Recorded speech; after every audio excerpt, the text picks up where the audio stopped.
Welcome to this month's book club chat with Charlotte Butterfield, author of 6 books, but most recently The Second Chance, which was our book club choice for June 2024. This is a recording of the Zoom chat held on the 27th of June. Unfortunately, we lost the first 5 or so minutes due to a technical error, but do enjoy the rest. My favourite creations. She was kind of loosely based on one of my grandmothers. So I've got my grandmother's engagement ring here. She passed away about 10 years ago, and I'm the eldest granddaughter, and she always wore this ring, and she had 3 husbands, but she couldn't remember which husband given to her. And so she always sort of told these stories. And and I remember my dad, when she said, "Oh, I think it was David." And my dad, who was David's son, just looked over and went, "Son." And all these sort of fantastical stories that she'd have. And when we sort of divvied out her jewelry box, and we had no idea where all these different books came from which gentleman. And so I think Juno was very much born in that story. Yeah, she did that. The way that you wrote her husband's stories as well was just is brilliant. And I think a lot of us said at the book club on Tuesday night, and I think when I've talked to people since, is that we could see this playing out as a screen, on the screen, because of the way that you just brought them to life. And the humour you put in was really good. I think it would be the dream for most authors, I think. Yeah, but some books you just kind of see it, can't you? You can picture the characters. I think we had some differing views on who would play Juno, but there were some definite favourites of the Yes, characters no, as well. But you could see absolutely. it come to life. Yes, I was Yeah. watching an American sitcom the other day called Grace and Frankie, and Yes. the lady that plays Frankie, and I was just like, oh my That was goodness, that would Juno for just be me. Yeah. and I think that scene at the end where she's walking along, and I wanted to make this question in people's minds of, oh God, really hope Juno didn't die. And I actually wrote 2 endings, where one that she did, and I sent both to my editor, and I was like, don't know whether it be a fitting thing, when the boat is called Queen Juno, whether it's obvious that she did die. And she was like, oh, kill Juno off. And I was like, no, I'll bring her to life. I'll bring her back. But that scene where she's walking along the canal path, flanked by a gentleman on each arm, and wearing this sort of turban thing, and I could so picture it. And yeah, she's one of my favorite creations, absolutely. Yeah, definitely. Then a lot of people in the chat saying, "Be more Juno." It's very true. Yes. I think one of Yes. the favourite quotes was one of Juno's, where she said, "Don't forget to smile at strangers," or something. Yes. And I thought, yeah, that's just such good advice. Yeah, absolutely. And Yeah. I love the fact that she just watches humans and knows humans, and and that Yeah. she's just joyful. And even though she's dealing with the onslaught of dementia, she's living in her own world that is just a really happy world. And the Yeah. way that she views Yeah. people is so open and so welcoming. And yeah, I love that. Yeah. Brilliant. We skipped ahead to Juno, but we had to, because she's such a brilliant character. And I don't think you wrote Nell for us to like her at the start. I think you wrote Nell for her to grow on us, and she needed Absolutely. Juno for us to like her, to bring out those bits in her that were there all along, but she shut them away and protected herself from them. Yeah, and I think that was Like quite her at the important. start. Yes, because Nell does start off very selfish, but that's the character that she has sort of turned into because of the way that she's lived her life. You said in my introduction, or William did, that I lived abroad for 17 years. So I had 12 years in Dubai and then 4 years in Italy before moving back here in 2021. And I think a lot of people did think that was quite a selfish thing to do, as my own parents were getting older and leaving, my sisters to sort of help them. And, I looking back, I think actually maybe that was quite a selfish thing. I was living my life with my family and the son and that kind of thing, but really checking in with my family every few days or every week. But the rest of the time, I was leading quite a selfish life. And I think that very much, when I was creating Nell, I kind of was very reflective over how I'd lived the last sort of 20 years of my life. I moved to Dubai when I was 26. literally with a bag, saying to my parents, I'll be back in a year. And then, 17 years later, arriving back. So yeah, With a there shipping was a lot of container.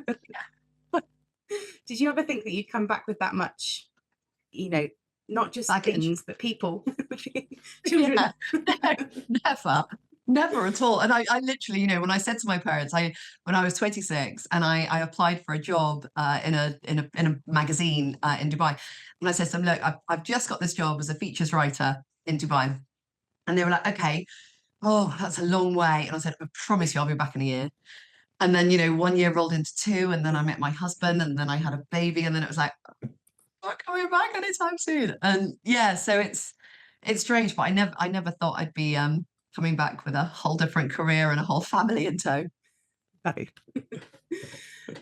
You've talked about self-publishing and then moving to publishing with a traditional publishing house, and a little bit about the differences there. But how did you celebrate self-publishing, and how has that differed when you've celebrated traditionally publishing? That's a really good question. So no, we were on holiday. We in a sheet in France. We rented a sheet for the summer to escape the Dubai heat. And so I had all three children up in bed. The youngest was sort of 7, 8 months old. My husband had gone to bed as well. And I was by myself awake at night in this French sheet with very nice, cheap French rosé.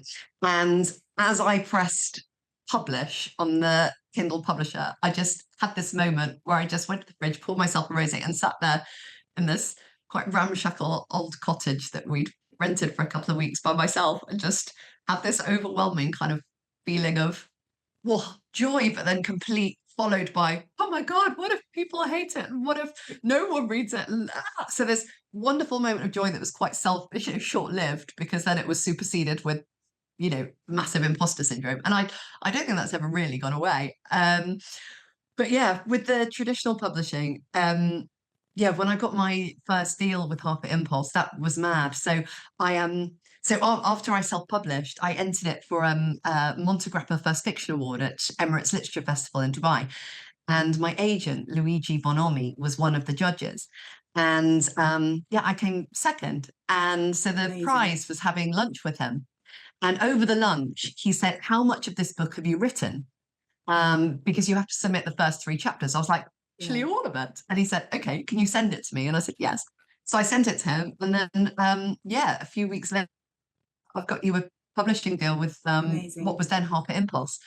So yeah, it was all mad. And I do feel, when I talk to other writers, and I do sort of do some mentoring and coaching, and I do feel a bit disingenuous, but when they're like, oh, I've tried really hard to get an agent and things, and I feel like, gosh, how blessed am I that it happened for me that way. I mean, I've since had rejections, when that book deal finished, and then we go out more widely and try and get another book deal. So I have had that experience of having the rejections and things. So it's it hasn't always been a very smooth ride, but I do feel that, oh my goodness, I'm so incredibly lucky. Yeah. To have met the people that I have at that moment. All the stars aligned in a wonderful way. It's brilliant. And Linda in the chat says, what advice would you give to aspiring writers, and what are the biggest highs and lows? You've touched on that a little bit, but yeah, that's a good question. Yeah, I mean, I'm a big believer in competitions. I really am. Quite a few of my writer friends have come up through different writing competitions, even things like, your local town is having a writing festival, and they pay £100 for the best short story or something, and that just gives you a bit more confidence, because I think it's all about the confidence. And as soon as you have someone saying, do you know what, you can write a good story, you can turn a tale, that then makes you think, maybe I can. And then you actually can turn that short story into a book, and and keep you powering through. So I think those competitions are really good for confidence. I mean, at that competition, the prize was a pen, a Monte Grappa pen, which is wonderful. But actually the real prize was getting an agent from it. And so you never know what doors open to you. So I would absolutely say, have the confidence to put yourself out there. And also say, I mean, I'm an English teacher, and so many of my students say, I just don't have the time to write a story. And I'm like, sure, but how many hours yesterday were you on Snapchat? Or how many hours over the weekend were you watching, below deck on Channel 4, so Yeah. it's not a case of not doing those things, but if you want to do something, certain things have to be sacrificed. And unfortunately, my hobby of watching mindless television is a sacrifice I've had to make. Very true, though. You do have to give up some things. Yeah. And you said about having an agent. How important what's the value in having an agent compared to when you didn't? How have you found that? Yeah, massive, massive. Even just sort of having someone's ear to just. So I'm at the stage now that obviously I've just published this one. I've just written my next one and submitted it to my editor, and now I'm on this middle time where I'm like, okay, so I haven't got another book deal yet, and so but I've got to pitch to my editor at the moment my idea for the next Yeah. two books, and so just messaging my agent going, whenever you're free in the next couple of weeks, can we hop on a Zoom and we have this wonderful brainstorming session where I just go, okay. So I was thinking about a story about a woman, and she's like, okay. So I'm like, well, and then she'll like jump in with, have you ever thought about writing a story about a mother and a daughter? I'll be like, it's interesting and then we'll just literally Yeah. brainstorm for an hour, and then by the end of it, my sheet is just covered with notes that then I can see if there's a pitch in there somewhere. So I think that's really good. That's fascinating as well, because we don't see all that, do we? Behind, as the readers, we don't know all the bits that go No, into it and how you get to that point. And when you say, "Oh, you've got an agent," you think of like someone sort of stands in front of you and says, "They go near her. She's got like a bodyguard." Or yeah, you go through for the events and things like that. You don't see the bits and pieces that they pick out and they pull out from you, or that the fact that they've yeah, been scanning what's taking off in the charts, and yeah, what's absolutely. already And been also she done. knows, yeah. And she knows the market. I came up with a pitch Yeah. about 6 months ago and I said, oh, how about this? And she goes, no, there's a book coming out next year that's about that by Penguin. And, da, da, da. And I was like, would you even know But so they've got kind of the finger on the pulse of knowing what, Yeah. what's in the landscape. Yeah. So it Yeah. definitely However, it's benefit. very difficult to write to trends, I think, because by the time you've written a book and marketed it, and edited it and everything, the Yeah. trend's sort of over. So you should just write. Yeah. I always write what I would love to read. And I think you can't go wrong there really, because you just, as long as you know that you would like to read it. I'd hate to be sort of told, oh, this is popular at the moment, write to that. Yeah. Yeah. Yeah. Definitely. You have to write from the heart. And you sold your first stories for, and now there's differing things on Google, but between 5 and 10 pence Yeah. at the very young age of 7 years old. In the current day, what would that value be now? That's crazy. Probably about the same much as an author earns now. Yeah. Oh no, but oh my goodness, I was quite a precocious young child. I think that people would want to part with their pocket money for my stories. But they did, it worked. They Could you be did. seeing a 7-year-old novelist in your writing sometime soon, perhaps? I know Character. that would just be wonderful. But also I I am a teacher, and I noticed that Linda Hill is on here, the fabulous Mm, blogger, and we were talking about this because she award-winning was blogger. an English teacher as well.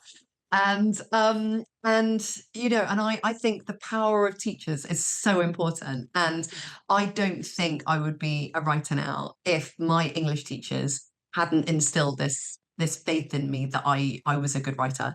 And and I think that was what made me quite arrogant at the age of 7 to be like, well, Mrs. Ashford says I'm good, so therefore I'm going to photocopy my story and I'm going to sell it to my friends. And I absolutely make sure that my students know, quite how fabulous they are when they put an effort into something. I think it's really valuable for someone to say to them, you smashed that. That's brilliant. Yeah, absolutely. I wonder if they're out there and they've still got the Oh, stories that you sold them. yeah, I know, I know. Well, actually, I went to a school reunion a couple of years ago, and I met Mrs. Ashford, my teacher. I mean, I'm 46 now, and um, and yeah, so I met her, and I actually gave her a copy of it. It was this one, by this time tomorrow, and then I had a photo of her with it, Oh, and wow. and that was just so wonderful, such a lovely moment. Yeah, that is lovely. I always remember my English teachers. Because I loved English literature and language, but they stand out the most. And I would, Yeah, that's such a powerful moment. And linking in with the teacher, Linda says, as an English teacher, which of the classics would you have most liked to have written? Oh, it Good has to be question. Jane Austen. It has to be Jane Austen. She is so funny. I was literally doing Pride and Prejudice this afternoon, and yeah, a boy in my year 10 class, and he was like, "Oh, she, you say she's funny, but she's not funny." And I was like, "Just okay, just listen to this bit." I was literally bouncing up and down, just finding, going from all these different places, trying to find the really funny bits. And I was defying these group of 16-year-old boys not to find her funny. And I think some of them relented by the end, but some of them were quite difficult to break.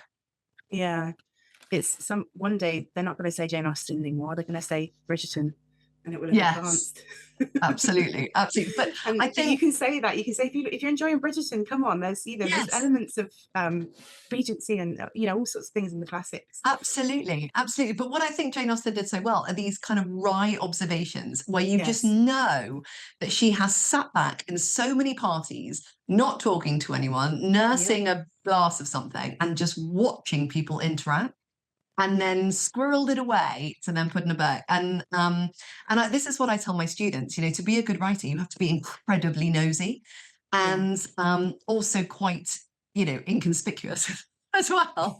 And that was one of the worst things about living abroad is that, I could see people having these moments that I wish I could eavesdrop on and I couldn't speak the language. And I was like, oh, it's Yes. so annoying. Those people are quite clearly having this like love affair and I can't overhear what they're saying. And that's where you can write. You can write it in yourself. There's a Yes, plus, isn't there? You can sort of think, okay, there I can is. see what's going on there. Something's going on there. I'll write it. Yes, yes. But the amount of times that I'm in a crowded place where no one knows me and I'm sort of quite invisible, just watching people interact, and Yeah. I love that. And that's what fills the books with sort of the colour. Because I actually took a year off teaching about 4 years ago, and I just to be sort of a full-time writer for the year. And I was quite miserable actually because writing is such a solitary experience. And when I'm by myself, I'm not, I'm not seeing these and I'm not hearing the tales. And so I do think I've got the best of both worlds where I have these lovely long holidays as a teacher where I can write and then and then go back and get all my raw material from my students in the staff room. Yeah, that's a good point. I'm just catching up with the chat. Sorry, there's a lot of there's a lot of chat tonight, which is great. Sean says, I'm a big believer in our death date being predetermined. So I wonder how I'd have acted if, like now, I knew mine. That was the big thing. It really made you think, this book as well. It made you think, if I knew, what would I do? And I think some of us were frustrated with Nell and how she spent her time, and others could relate. And yeah, that was fantastic. And I think what was Tracy said, interesting as well is having Greg and the fact that he yes, had this massive long date and how yeah, he dealt with it as well. And actually, yeah, he was in denial about how much it affected him. And I really enjoyed writing that. I'm really just thinking, crikey, if I thought it would be 104, yeah, maybe you wouldn't want to be with the same person for 75 years or something. Maybe you would take your time with it a bit more, or or put off things. You think, God, I'll have a whole lifetime to do that. yeah. And equally, a 45-year long retirement is quite a long time to save for. So. I was thinking about it in books as well. I was thinking, okay, what would if I knew how long I had, what would I pick to read? What would I say? No, I'm not going to try that. Yeah, yeah, absolutely. How would I whittle through the to be read pile? Yeah. But the Greg's storyline and that bit about Greg really did almost shocked me, because I wasn't thinking about Greg. I was just thinking about Nell, and you threw that in there as he'd been living his life as if he had endless days. And I thought, gosh, yeah, he was. And he thought, oh yeah. And Yeah. that was really nice to sort of think about that and think, okay, what would you do if you had endless time compared to what would you do if you had what Nell had, Yeah. or thought you had it as well. It's fascinating, isn't it? So much to talk about. And Karen asks, have any of your experiences in Dubai made it into any of your books? Good question. Yes, absolutely. So so this where's this one? This one, Beautiful Day for a Wedding. I was actually at that point a proofreader on a wedding magazine. And so and at that point I was married, um, but we did not have a sort of big fancy wedding, and lots of people were having big fancy weddings in Dubai. And very, very fancy weddings. And I was then going along to sort of interview the bride and groom and say, oh, so tell me about your wedding. They're like, oh, it cost $1.5 million. I'm like, oh, that's an interesting use of money. And then I was going away to, write about them. And all the while just thinking, crikey, I do not like my job very much. And so then I wrote this book about this wedding journalist who hates weddings and finds an outlet for her hatred of weddings by being kind of an anonymous blogger about how awful weddings are, while actually her day job is being paid to do weddings. So yeah, so that was, like I've said, quite a lot of my books are quite autobiographical. It's an outlet though, isn't it? Really, it really is.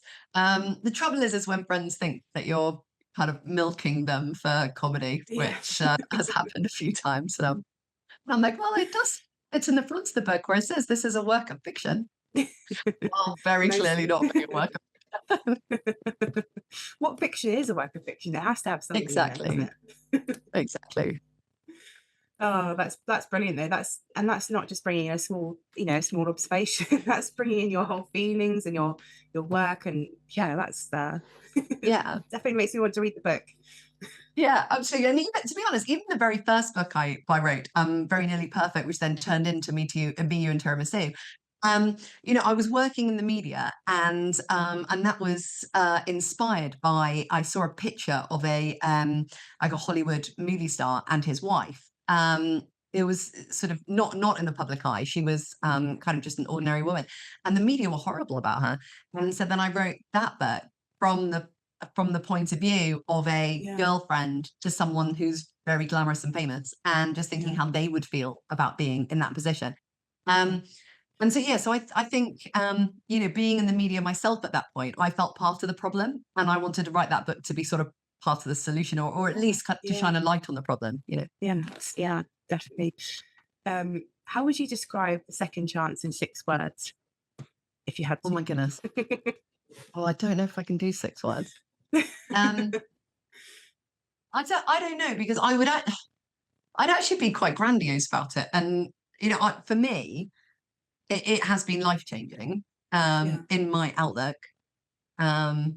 It's okay. So am I allowed life-changing? Is that okay?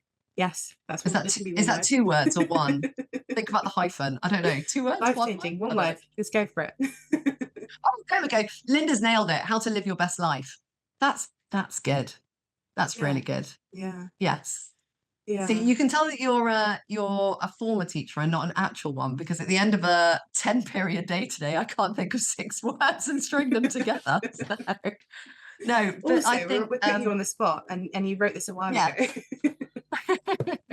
No, that is a good one. How to live your best life. That definitely it is because it's absolutely made me sort of finding the joy in little things is not something I necessarily did before, and I think I do feel I'm quite a positive person, but all too often you go through your entire day and you realize that you haven't stopped to hear the birds sing, or stop to marvel at the pattern on a butterfly, or stop to all these number of things that just pass you by. And then as soon as you actually decide, no, do you know what, I'm actually going to notice things, and then you notice people smiling at you, someone opening a door, or you notice like tiny little things, like a little bird came into my into my utility room yesterday, and instead of just going, it's a bird in here, and trying to flap out, I called my kids to the window. I was like, and we all just just like look through the window at the little bird like hopping about. I mean, he did poo on my laundry, but it was a really wonderful moment where I stopped and I just thought, just marvel at the shape of its feathers and the little team. It was lovely. So Nell did that. Yeah, and it is how to live your best life if you're multiple different people, because we weren't just following Nell and how to live her best life. We had the things that were going on with her sister, and we had her mum and her dad. Her dad was living his best life in certain ways and not in Yes. other ways. Yeah. And then Juno, who had lived her best life through all her husbands and the people that she'd met. And on Tuesday at the book club, we talked about books that we felt were similar to this. If you enjoyed this book, what else would you enjoy? And we came up with the Midnight Library because of that living your life element. And I talked about the 5 people you meet in heaven, because I felt like Nell was getting her series of people that she was meeting to make her realize what life was. So if anybody's looking for something with similar life affirming bits, which is hard to find, Absolutely. but very different in the structure, those 2 books definitely are, I would say, would go really nicely with this as a sort of trio of ones to make you realize why you're alive. Yeah. And I think for me, whenever I've sort of said to people what it's about, and I say, oh, it's about a woman that knows the date she's going to die on. And you can see people's faces just like, oh, I'm not sure I want to read a book about someone dying, because the world isn't, Yeah. sometimes not a particularly happy place. And so I immediately sort of couch and just go, no, no, no, no, no, it's okay. It's not a sad book. It's okay. But I think for me, I did actually make myself cry when I was writing the bit where Juno checks herself into the nursing home. And that for me was like a really poignant moment where she realizes that she's tired and she's had an amazing life, and she now just wants to, or she said take things easy, but then she signs up, doesn't she, for Exactly. the matinee the next day and that type of thing. So she's not stopping. But this whole thing of like realizing that she is becoming a bit of a burden to her family, and that she does just want to make things a bit easier for people. So even in like that moment where she checks herself in, and also not giving any of them a choice about it, I think was also how she'd lived her whole life of just, you know, doing what she wanted to do, but then being very mindful in the end of others. Yeah, and that kind of clashes with Nell and how she lived her life, because Juno's ending her days wants to, but Nell spent a lot of her life selfishly living how she wanted to, and then it's kind of bringing her back around to actually you've got this family out there. The bit that hurt me was the bit where she talked about her niece and not getting to know her because she thought, I don't want to hurt you by you losing me. And I thought, gosh, she made some major decisions on this basis of this woman telling you that this is the day you're going to die. And look at the connections you've not made and the people you missed out on. And that was really sad. But then you had the humor in there and other bits as well. But it isn't just all uplifting. She made some really dramatic choices, didn't she? Yeah, no, And not so she really dramatic. did. Yeah. And she didn't actually realize until afterwards how much she'd missed out on. Yeah. And, I think she filled her loneliness with other activities. And so she never allowed herself to feel lonely. And it wasn't until afterwards she realizes quite how lonely she was at times. Yeah, definitely. Yeah. And Linda says in the chat, although the book is funny, it's also affecting. And how does it feel to know that you've had an impact on your readers? Yeah, it is amazing. It is amazing. Yeah. And I think, yeah, I mean, this book is very, very special to me. I wrote it at a time when my dad was very ill, and then he passed away before it was published. He passed away last October. But he knew that I was writing it, and well, I mean, he sort of gave me the nugget of an idea in the first place for it. And yeah, and I think for me, knowing that a book that had meant so much to my dad is having this impact is amazing. This is my sixth book, but it's by far the one that seems to have reached readers' hearts more than the rest. And I love that it was this book that did that, the book that my dad and I sort of had this bond over. So yeah, it was lovely. And do you think that impacted on how you wrote Nell's dad in the book? Because I felt, and we talked about this at the book club, that you didn't make him as bad as you could. he came back around, and then you read the bit at the end about your dad, and I felt like you couldn't give him the character that was awful because of your dad. That you is didn't have very that true. experience. Yeah, absolutely. And I didn't want people to feel that it was autobiographical in that way, you No. know, because the rest of it is quite autobiographical. I absolutely didn't want people to be like, "Oh, crikey, Yeah. her own dad must be like that." They absolutely wasn't, you know. No. But yeah, I kind of watched Dad, you know, as he was kind of battling his illness towards the end. And you know, I say this in the acknowledgements, you know, he absolutely found the joy in little things. Yeah. And, Yeah. you know, and so I think that Brought really him in that affected way. how I wrote. Yeah. And I wrote this in a different way to other books that I'd written because I didn't necessarily write it chronologically because I was going through quite emotional things while writing this book. You know, sometimes I didn't feel funny or I didn't feel happy. You know, Yeah. if we'd had a Yeah. bad day with him or, you know, he was in hospital or something like that, I didn't feel like I could come back and then just go, Yeah. oh, and then this happened and it was, you know, and so I felt that I wrote a lot more to my mood during this book. And so in the periods where I did feel more serious, I wrote the more serious bits. And Yeah. then in the bits Yeah. where I felt lighter and, you know, we'd had a bit of a breakthrough or we'd had a good day with him, I wrote the funny bits. And so that was something completely new to me. I don't know if I'll do it again with, you know, my next book. It might just be that this is just happened in that moment in time, you know. Yeah. But it was quite interesting as a writer to kind of I thought that I had a pattern, and then to sort of discover this is quite yeah, quite interesting. Yeah. And I think as readers, we picked up on it because I think, like you say, it's that the emotion was very raw.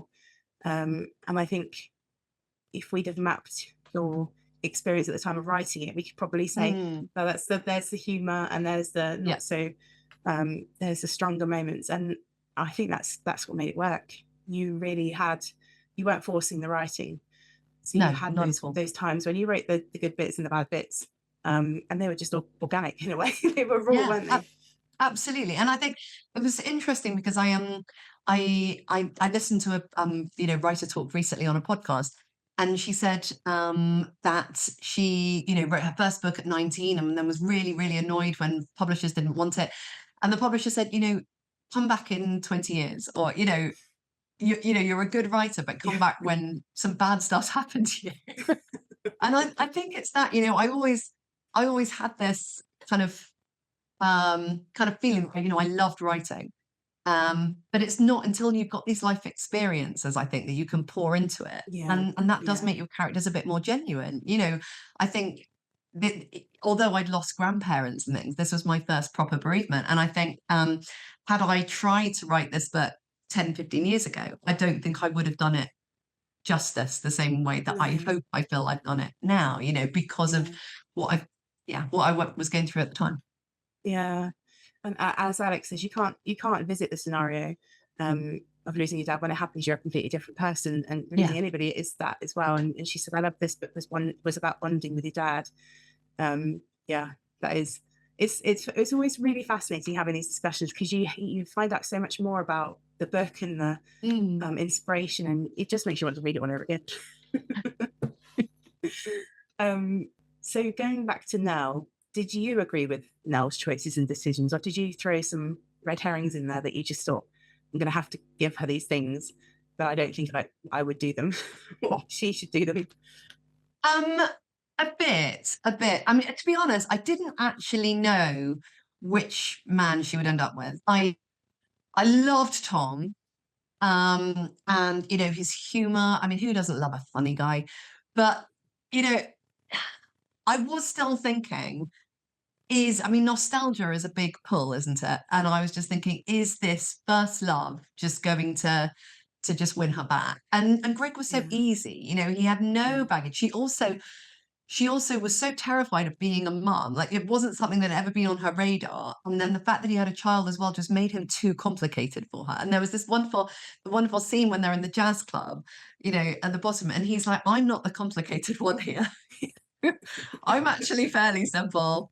You need to sort your stuff out because I've got yeah, mine. And I'm like, yes, you know, and it's just that yeah, moment that I was like, no, he's the right person for her. You know, yes, yeah. Greg is offering this big life and you know, and this wonderful history, but he's not what she needs. Um, No. Did you always know that though, or did that kind of unravel as you wrote that he no, would be that person? so it didn't happen. You sort of figured it out at the end. Yeah, I did. It was a bit of a revelation. You know, I Yeah. didn't write an alternative universe for No. her, but I very much spent time thinking about it and thinking, putting myself in her shoes, thinking about which way I would go. And Yeah. yeah.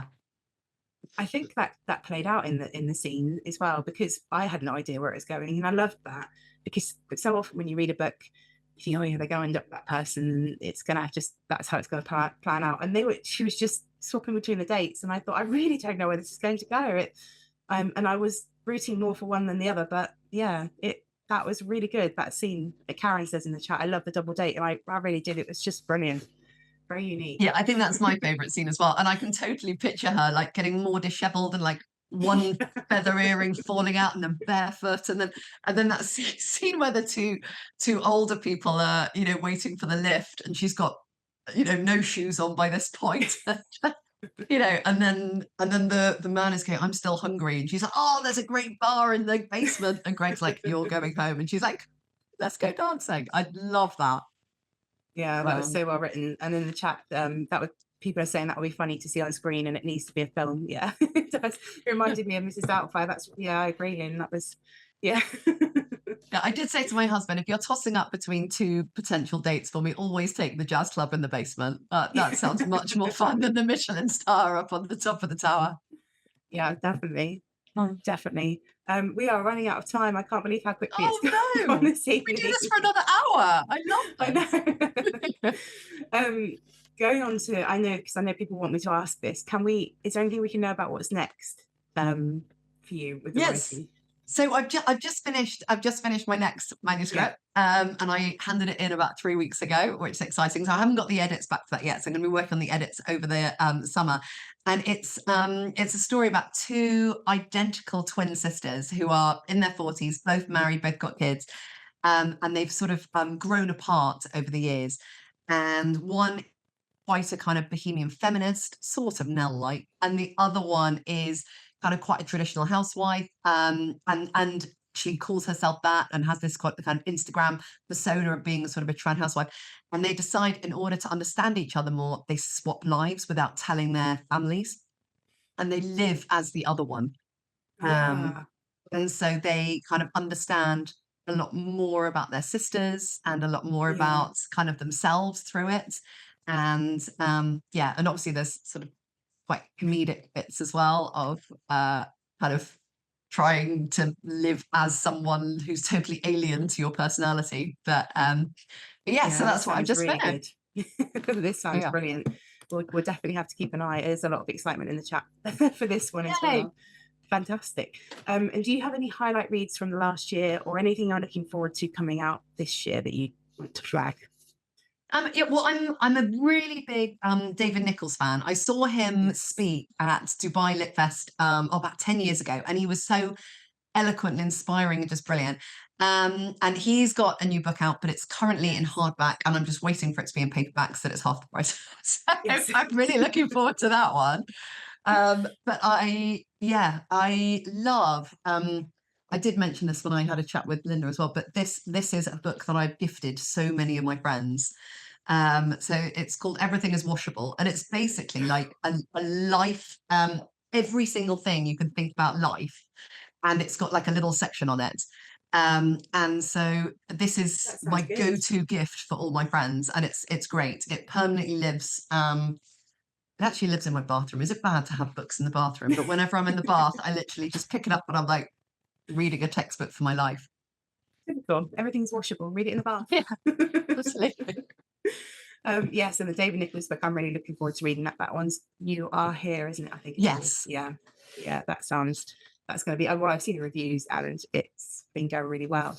But Everything is Washable does sound very good. We'll have to read that one. And one more question from Linda, who asked a question before this evening. Who would you most like to meet in your afterlife? Oh golly. Well, family aside. Yeah. I don't know. Is Juno there by now? Well, maybe. That would be a good character. Yeah. Yes, absolutely. Yes, I No, Linda says no. No, we don't want Juno to be there right now. No, stop that's her. true. Sorry, no. I did note actually on the questions you sent over to me of like, I was thinking about asking these type of questions. One of the questions is, what is my favorite sequel? And I did think Yes. at some point I would love to write a book about Juno and Yeah. actually chart her life and like what made her make the decision she did as well. And Yeah. but like, so it's a historical sort of, because obviously it would Yes. be, she would be born like the 1930s, and so growing up sort of during the 40s and the war, like what happened to Yeah. her to do that. Oh, I Maybe could see this maybe I being a might film pitch as that to well. my publisher. Yeah. I could already pick out who I would pick for husbands. Yes, absolutely. That would be brilliant. Oh, Yeah, there's a lot of support for that in the chat too. okay, We good. would Okay, definitely I'll get do behind that. it. She's such a fab character, and actually, even her relatives Yes, were fascinating too. They've got they've got a bit of history there too, haven't they? You just touched on their famousness, but they were tired. You could tell they were tired, and they were absolutely. Yeah, exhausted by everything. But there's a story there. yeah, whenever I write, I sort of trawl Google Images and I sort of find people that I would like, you know, in an ideal world to play them if it ever was a film. And Hannah Waddingham, you know, from Ted Yes. Lasso, I had her as the daughter-in-law. And so Yeah. just this kind of very glamorous actress, but who is just, you know, she inherited Juno and she didn't ask for Yeah. Juno, but she loves her and just, you know, so yeah, so Yeah. that was my Juno daughter-in-law actually. Yeah. Definitely, that's a great pick. Huge thanks to Charlotte Butterfield for joining us on Zoom for a chat about The Second Chance.